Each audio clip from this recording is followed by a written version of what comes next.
The morning sun over Quantico was a pale, watery thing, barely strong enough to burn off the last of the Virginia mist.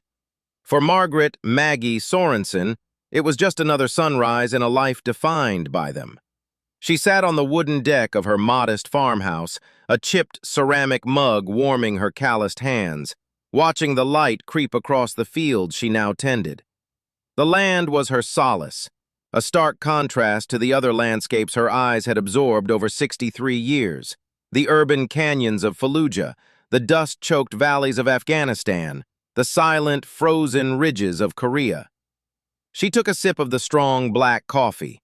It was a habit born in the field, where cream and sugar were a forgotten luxury. The quiet here was different. It was alive with the rustle of wind through the hay and the distant call of a crow, not the heavy, anticipatory silence before an ambush.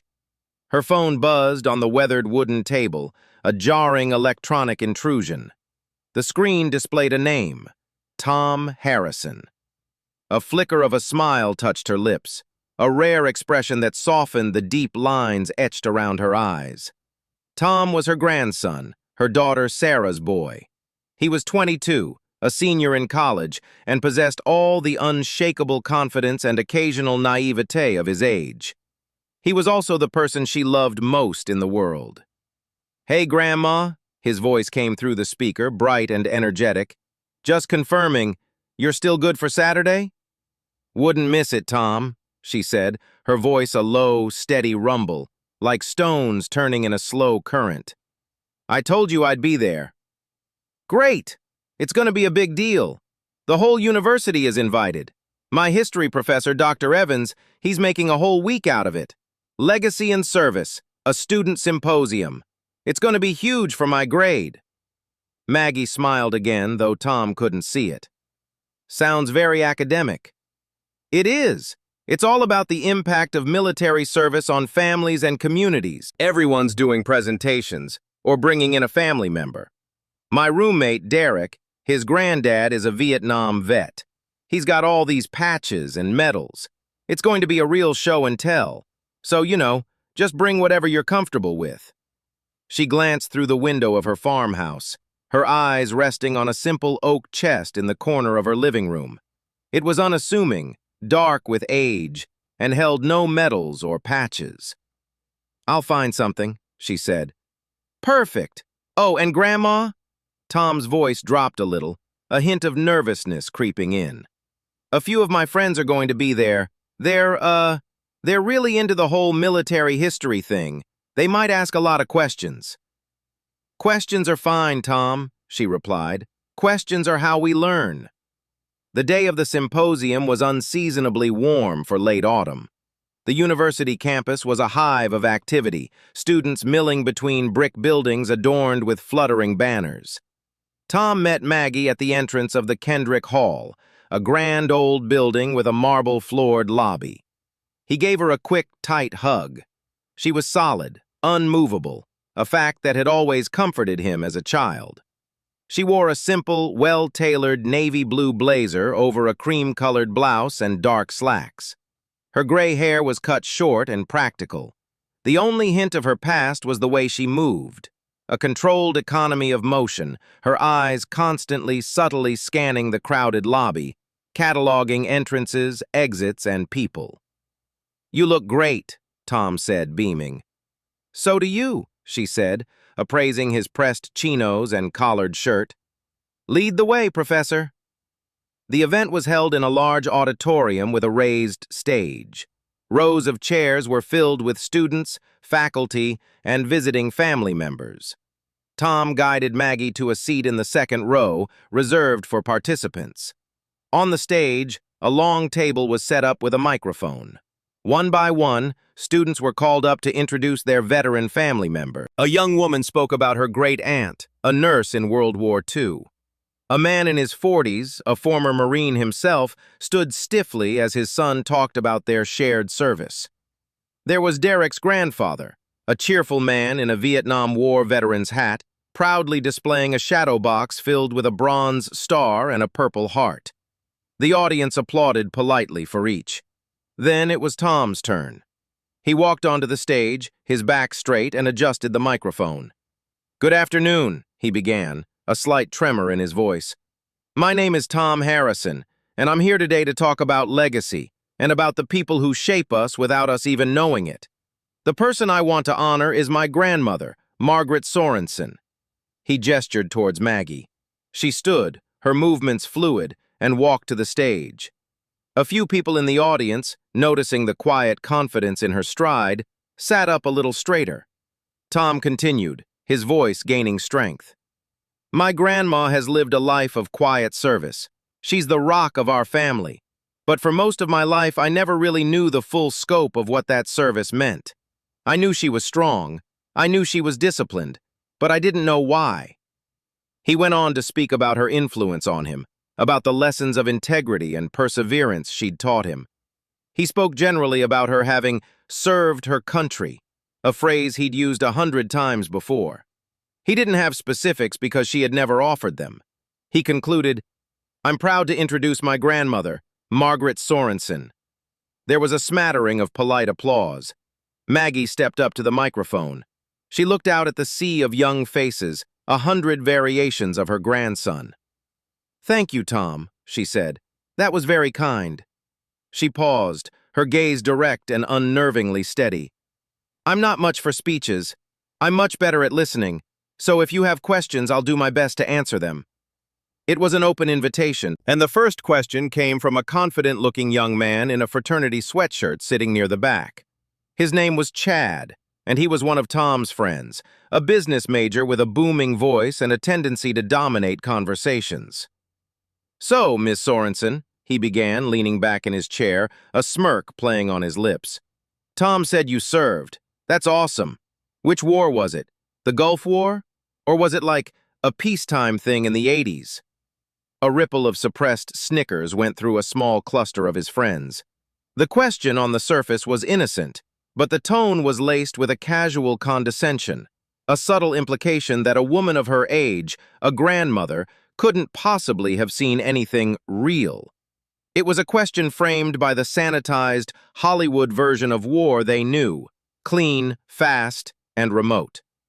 Maggie's expression didn't change. She held Chad's gaze for a long, silent moment. The air in the auditorium seemed to thicken. The smirk on Chad's face began to falter. He shifted in his seat. "No," Maggie said, her voice soft but carrying effortlessly to the back of the room. "Not the Gulf War, not a peacetime thing." Another hand shot up, a girl with sharp eyes and a notebook. "My name is Jessica. I'm a history major. Could you tell us what your specific role was? Were you in the Navy, is that right?" "I was," Maggie confirmed. "I was a hospital corpsman. For most of my career, I was attached to the United States Marine Corps." "Okay," Jessica pressed, her pen poised. "So you were a medic, essentially. Can you tell us where you were stationed?" Maggie placed her hands on the sides of the podium, a simple gesture that somehow made her appear more anchored to the earth. "I was stationed in many places, Jessica. Okinawa, Camp Lejeune. But my deployments took me elsewhere." Chad, recovering his bravado, couldn't resist. "Deployments?" he chimed in again, his voice laced with a mocking incredulity. "To where, exactly? A field hospital in Germany?" This time the snickers were a little louder. Tom felt his face flush with embarrassment and a flash of protective anger. He glanced at his grandmother, worried. But she was utterly calm. She turned her full attention back to Chad. The room felt the shift.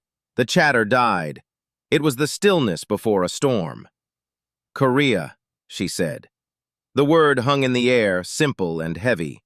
Chad's smirk evaporated. "Korea?" he repeated, a note of confusion in his voice. "Like the Korean War? But that was in the 50s. You would have been—" "Yes," Maggie said. "I would have been very young. I was 17. I lied about my age to enlist. My brother William was a Marine. He was already there. I wanted to be close to him, to help." The auditorium was utterly silent now. Even Dr. Evans, who had been taking notes, had stopped, his pen frozen above the paper. "So you were a nurse in the Korean War?" Jessica asked, her voice hushed with a new respect. I was a corpsman, Maggie corrected gently. We did more than nurse. We were the first line of care, in the field with the rifle companies. At the Chosin Reservoir, we were all just trying to survive. The name Chosin Reservoir sent another wave of silence through the room. It was a name from military lore, a frozen hell of a battle against impossible odds and a brutal winter. It wasn't in any of their textbooks as more than a footnote. Chad, for the first time, looked uncomfortable. The Chosin Reservoir, he muttered as if trying to place it. He looked at his friends who were now avoiding his gaze. He was out of his depth, floundering in waters he didn't understand. Maggie looked away from him, her gaze softening as it landed on her grandson. Tom asked me to bring something, a piece of my legacy.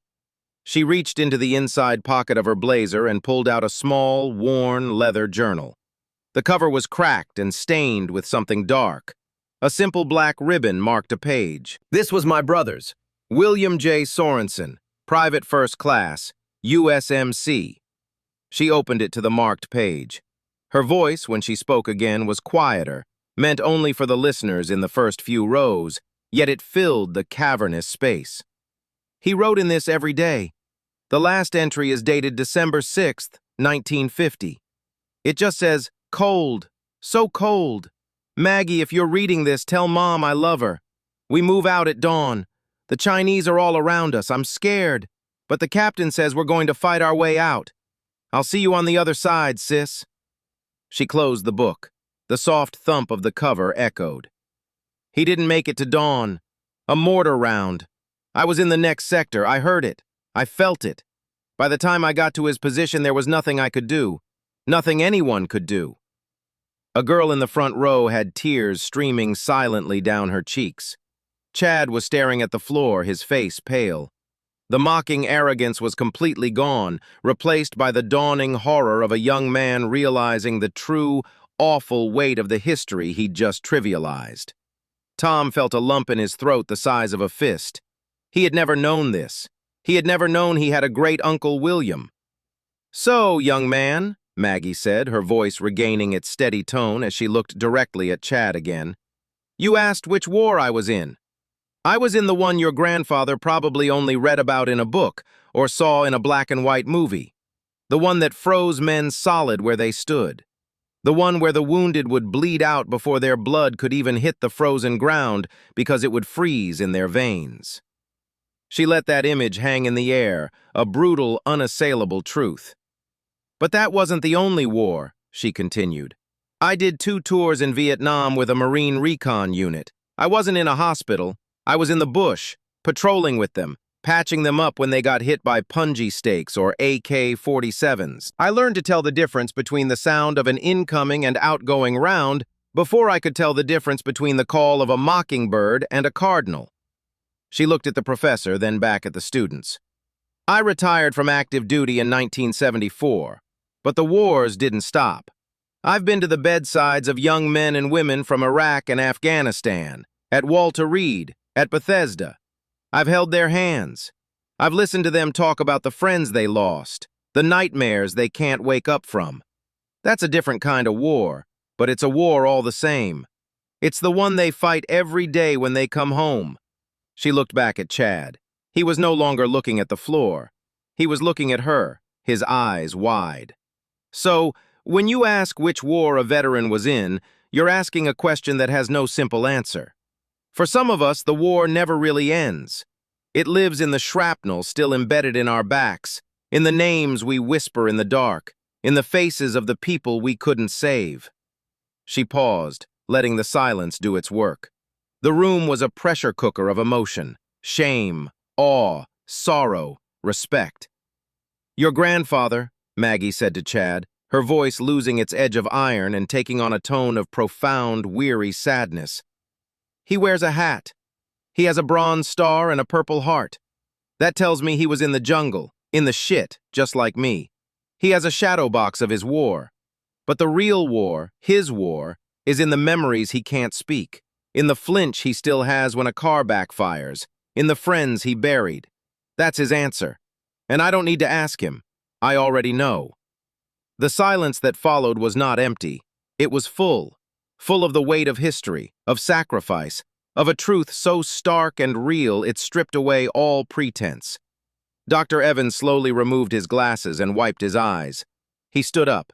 A moment later, a few others stood. Then more. Soon the entire auditorium was on its feet, not in a raucous, cheering ovation, but in a silent, reverence standing ovation. It was a gesture of profound apology, of newfound understanding, of deepest respect. Tom walked to his grandmother and stood beside her, slipping his hand into hers. Her grip was as strong as iron. He looked out at the standing crowd, his heart swelling with a pride so immense it was almost painful. He finally understood. He finally saw the full measure of the woman who had raised him. Chad remained seated for a long moment, his face a mask of devastation. He finally stood, his movements slow and awkward. He didn't clap. He just stood, his head bowed slightly, a young man who had asked a flippant question and received an answer that would haunt him for the rest of his life. Later, as the crowd slowly dispersed, many people came up to Maggie.